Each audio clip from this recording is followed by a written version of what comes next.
Hello, my name is Emily Christiansen, and I am a student in Brian E. DuPont's Design for Manufacture class for spring 2023. For this class, we were tasked to design a product that has at least 3 unique components and was designed with a variety of manufacturing processes.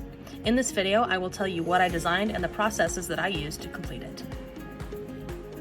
This is a fun, unique take on a typical mousetrap. It utilizes a box stick method as often seen in old cartoons, but uses magnets to hold it closed and a handle to pick it up and carry it. I started this process by making the stick. I used a circular saw to cut the stick to size and then, using a hand sander, sanded each end until they were smooth and rounded. This will make it much easier for the stick to fall once a mouse has disturbed it. After this, I began making the body and lid of the mousetrap. I began by cutting the metal to size with a large slicing tool, and then moved to a smaller, more precise tool. This helped to create the finer details and ensure that the dimensions were accurate. Once this was done, I moved on to a bending tool, which allowed me to position the metal at any desired boundary and then bend each side to a 90-degree angle. Sometimes this required a few extra pulls, but by the end, the angles were correct.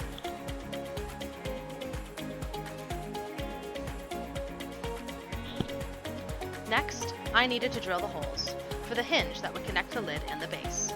After marking the desired hole locations, I set up the pieces to be drilled. A problem I ran into at this stage was that it was very difficult to position the metal to be drilled, since the sides were already bent. I was able to make it work, but in hindsight, I would recommend drilling the holes before the bending process. Once the holes were drilled, the base and lid were connected with the aforementioned hinge. The last step in this process was to make the handle. After cutting a small swath of fabric to the desired size, I hand sewed the 2 edges together with a hemming stitch, with the inside facing out. Once that was done, I reversed the fabric to hide the seam. In order to make the handle more comfortable to hold, I cut some thick felt to the desired length, folded it, and then sewed it into the fabric sleeve. After checking that it was the correct size, I used a strong adhesive to attach it to the body. I also used said adhesive to connect the magnets and sandpaper patches. After this, I tested the product with a small object, since I didn't have a mouse on hand. And, as you can see, it was a success.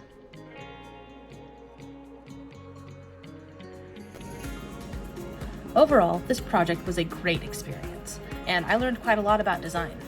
I learned to be sure to consider all the steps thoroughly before you begin, and also that if you mess up, it's okay to start over and try again. I will definitely be using the skills I learned here in all of my future endeavors. Thank you.